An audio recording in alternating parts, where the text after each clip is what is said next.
Chief minister के चंद्रशेखर राव ने मरकजी हुकूमत से जात पात की बुनियाद पर मरदमशुमारी करवाने का मुतालबा किया और कहा कि अगर जरूरी हुआ तो रियासती असम्बली में इस सिलसिले में एक करारदाद मंजूर की जाएगी। दलित बंधु स्कीम पर असम्बली में मुख्तसर मुद्दती मुबाहिस के दौरान बीजेपी के रुकन रघुनंदन के सवाल का जवाब देते हुए चीफ मिनिस्टर ने कहा कि मरकजी हुकूमत को बाबा साहेब अम्बेडकर की ख्वाहिशात का एहतराम करते हुए ऐसी तबके के साथ इंसाफ को यकीनी बनाना चाहिए। उनके रिजर्वेशन के कोटे में भी इजाफा किया जाए। उन्होंने कहा कि मरकज ने कौमी और रियासती सतह पर ऐसी तबके के लिए 15% तहफुजात का कोटा मुकर्रर किया है, जबकि दूसरी तरफ ऐसी तबके की आबादी में इजाफा हुआ है।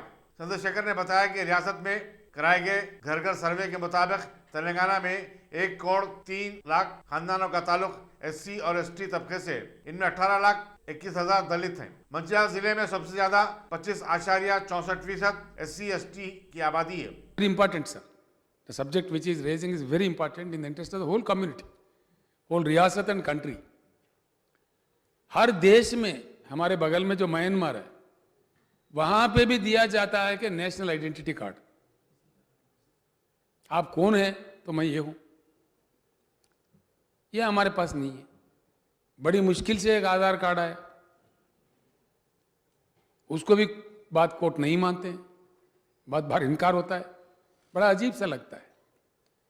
ये इसलिए जरूरी है, इससे पहले भी किसी भाई ने पूछे, अब भी इसका भी डिमांड हो रहा है कि कैस्ट तौर पर या किसी और तौर पर हमारे पॉपुलेशन का हिसाब किताब, एक सही हिसाब हमारे पास होना चाहिए। Because sir, with my vast experience in the administration, all kinds of nonsense speaks in the absence of proper statistics. अभी मैं पढ़ रहा था, आप नहीं थे, हम समझ रहे 15% हमारे दलित है, लेकिन अब 17.5 क्लोज टू 18% है।